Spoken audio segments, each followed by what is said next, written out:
Hello, everybody, and welcome back to ZakIsCinema. Yes, welcome home, everybody. If you find yourself just getting so scared and so lonely right around when the holiday season is coming up, and not because you're worried or scared about all the dreaded family gatherings you're going to, but because you know you have nobody to talk to about all your favorite Christmas movies and holiday theme movies, well, I'm gonna stop you right there. You no longer need to worry, because now that we've found each other, we have each other to discuss all of our favorite holiday movies. So you're welcome, and please join us here. Today we're going to be reviewing and discussing the movie Silent Night, Deadly Night Part 2, which came out in 1987. The movie follows Ricky Caldwell as he recounts his brother's murderous past before losing control of himself and unleashing a new wave of holiday horror. So as we jump into the review and discussion for Silent Night, Deadly Night Part 2, we are obviously on the channel here covering all the movies in this lovely, lovely franchise, because we got the brand new rebootquel,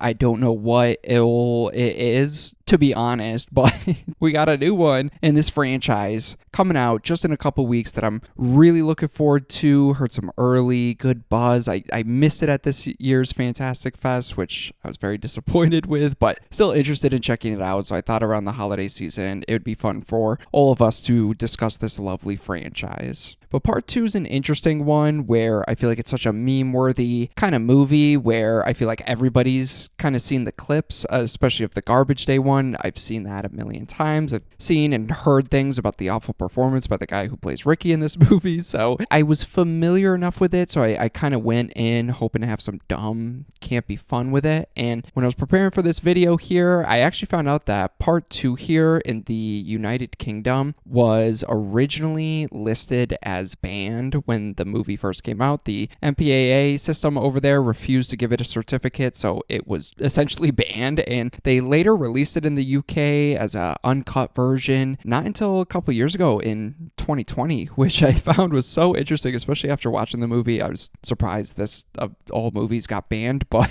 here we go. I guess the first officially banned movie ZakIsCinema is going to be covering, so I'm sorry for everyone in the UK. My deepest condolences. Let's jump into the review section, starting with the positives or just the things that I found myself really enjoying about this movie. I feel like with the way part 1 ended, there was a couple different ways where I suspected a sequel could and should really go, where at the end of the first one, our main character with Billy dies in the orphanage and kind of has his axe, or I forget if it was a knife or something, on the ground right in front of another kid, kind of traumatizing everybody else again in that orphanage. So I thought I was going to pick up with that character or maybe his brother in some way. So they went the brother route, and I think that's a big positive with the movie where it's such a smooth transition. It makes a lot of sense why they would make a part 2, why we would want to see a continuation of this family and now this younger brother who is growing up after the traumatizing incident of the first one and then all the other traumatizing things his brother put him through. So I think it makes sense. It's a natural progression of the story and really sticks with those themes and messages of trauma and trauma following through generations and specifically within this family unit here. And just like I was expecting going into the movie, Eric Freeman, the guy who plays Ricky, is absolutely amazing in this movie in kind of the worst way possible, where we'll get into it, but he really saves anything about this movie where he does make it watchable because his acting is so terrible and over the top, but somehow his cadence, his line delivery, his acting elevates the poor writing that he was kind of given, even though he really didn't elevate it in the traditional sense. He really brought a lot of levity and fun to this movie, which I don't think was necessarily intentional, but he is a highlight here. I feel like hopefully on purpose he recognized this was the kind of movie he was making and really just had fun with it, or at the same time he's a terrible actor, but it kind of works well with this. And I think his cheesy overacting is really the only source of entertainment that we get here, and humor, and like I said, some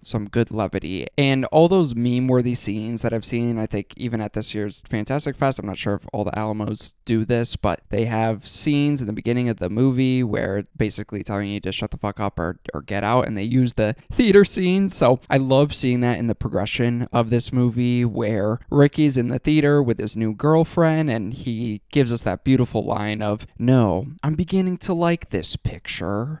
It's my best Eric Freeman impression, so you're welcome. And just lines like that where there's a million different ways you could perform that, but the way he performs it is just so over the top. I can't tell if it's bad acting or if he's doing it on purpose, but either way, it just brings some fun to this movie that it desperately needed. And speaking of that, the garbage day scene is just as amazing as I've seen before, but kind of seen it within this movie. I love that over the top scene. It's easily a highlight in here where Ricky just kills his girlfriend's ex-lover person and then ties him up with the jumper cables, and then that causes him to then take out his girlfriend. Then the cops show up and he causes the cop somehow to like accidentally shoot himself, and then starts walking around with a cop's gun, just maniacally, unhingedly laughing, looking at the gun like he's never seen something before, or he's unlocked this new untapped potential he just recognized that he had. And it was making me laugh so hard when he was just wandering around this everyday suburban neighborhood, just shooting anybody that he sees, and his cringy laugh. I love the point where, you know, of course, that iconic scene when the guy's just taking out his trash and he yells garbage day and just shoots this guy for, I don't know, taking out his trash. It kind of makes me ignore that at that very moment the movie just said, fuck the lore that we set up in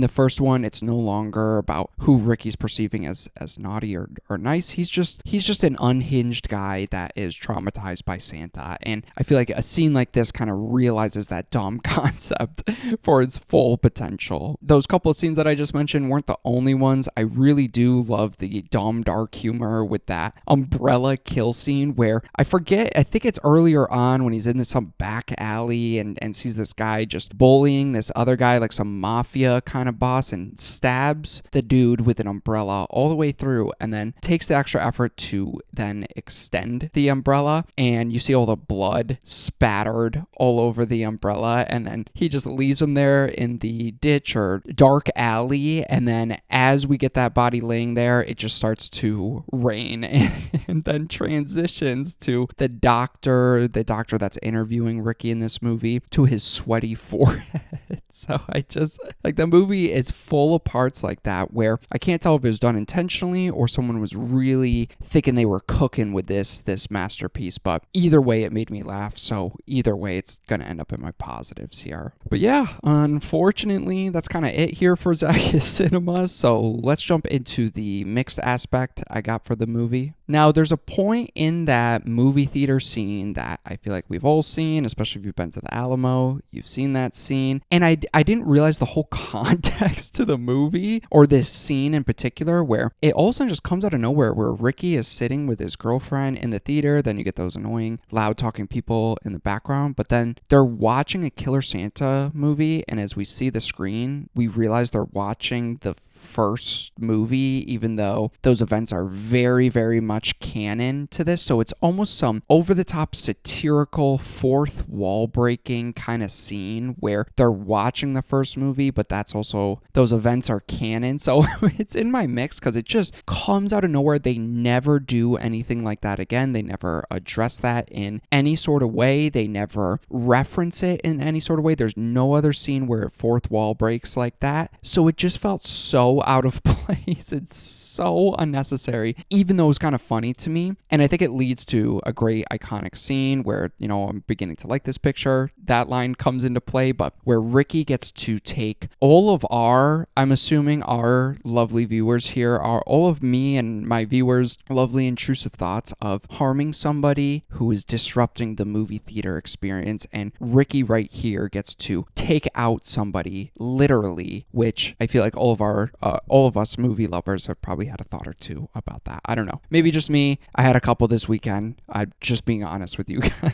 So funny scene, but the fourth wall break makes no sense. I don't know what they were trying to do with that. But yeah, let's jump into the negatives or the things that I just didn't really like about this movie. Now, I think my biggest issue with this movie is it's about 50% the first movie, literally, and then 40 to another 50% of an actual new footage and new movie. So I'm essentially reviewing about a half a movie here. Like I said in the beginning, I really enjoy getting Ricky's perspectives on the events of the first one, how the trauma's kind of passing through, and story-wise, it makes sense to now pick up with Ricky years down the line. But I just hate how this movie, essentially the first 45 minutes in this 90-minute runtime, is all just Ricky and the doctor in this mental hospital rediscussing the previous events from the first movie we just saw. And it's not like they do it in a quick 5-minute scene. Like I said, 45 minutes where Ricky is telling these traumatic events like it's new to the audience or something, but it's only new to that doctor. We have seen part one before. I just watched it, and they use same scenes from the first one, so it's not even like you get different perspectives or Ricky's perspective on scenes that we saw in the first one. They just reuse old footage from the first one, and it just comes off as incredibly lazy and stupid, where it's almost like they were forced to make this story and really only had half an idea, and they're like, well, what if we just reuse the first one's footage and make that the first half of the movie? So it's so frustrating, and it's even more frustrating when Ricky is telling this doctor about the events that we saw in the first one, and of course we're getting all the flashbacks, so I felt like I was just watching the first movie literally again, even though I just watched it. But we're getting scenes and perspectives told by Ricky that he was not involved with or too young to really remember, and we're seeing a lot of it from Billy's perspective from the first one because they just decided to use the same old scenes again. So it is one of the most laziest things I've ever seen in any movie I have ever watched, and it's just so baffling to me why this could have been 5-10 minute scenes of him and the doctor kind of recapping those events for maybe people who haven't seen the first one, and then you go off and tell Ricky's story. But they show entire scene length scenes from the first one where there's segments of 5-6 minute extended scenes that we're just watching from the first one. Like, it's literally like watching Copyright the movie, and I feel like I'd be more forgiving if they trimmed it down, obviously, but let's say they stuck with the 45-minute recap for a 90-minute movie and then told a completely new, different, interesting story. But right after Ricky obviously kills the doctor, after he's done recapping everything for us, he goes off and basically does the same exact thing Billy did, where he's killing naughty people, judging people, but then, we eventually get further and further where he just throws that ideology out the window and just starts walking around killing people, and then goes and tries to kill the main nun again from the orphanage he grew up in. So it is essentially literally the same movie from the brother's perspective that isn't all that much different from the first one. And I think even more frustrating than that is they completely abandoned the Christmas vibe here, where there's no new story. We're being told everything from the first one, and abandons the Christmas vibe up until the last 10 minutes where he finally gets in his Santa costume to go kill the nun. And they're like, oh shit, this is a Christmas movie. We need some Christmas stuff. Just the whole 45 minutes in the hospital, never once is Christmas really visually or audibly told to us. Nothing in the other scenes with Ricky that he's telling the doctor from his grown-up perspective. Nothing in this is Christmas related, which I found so disappointing. And when we get to those 10 minutes, it is cool. It's interesting seeing him go after the nun, and again, that makes sense, almost a story of revenge, but they don't do anything with it because it's the last 5 to 10 minutes of the movie, and by the time you get to that, you're like, well, yeah, there's the story here, but clearly you didn't have enough for a full feature length. Like, this should have just been an after credit kind of scene or a mini short film or something like that, because there's unfortunately just not a lot here, which I found so disappointing. Because I will say, overall, this is a hard movie to discuss and talk about, where essentially 50% of the movie is literally the first movie that you're watching again, and then the other half that we get is just not as interesting or captivating as the first one, because we literally just watched it and it kind of plays out very, very similar. The cheesy, campy performance by the actor who plays Ricky saves some scenes and at least makes it watchable, but I'd really only ever go back to this to watch a couple of his standout scenes, and I just enjoy the first one if I actually wanted to sit down and experience a Silent Night, Deadly Night movie. So I think for my rating for this movie is I'm going with I would never own, rent, or spend my money on a movie like this again, or this movie in particular, but I do think that this is a absolutely perfect background movie where there's a handful of scenes, a handful of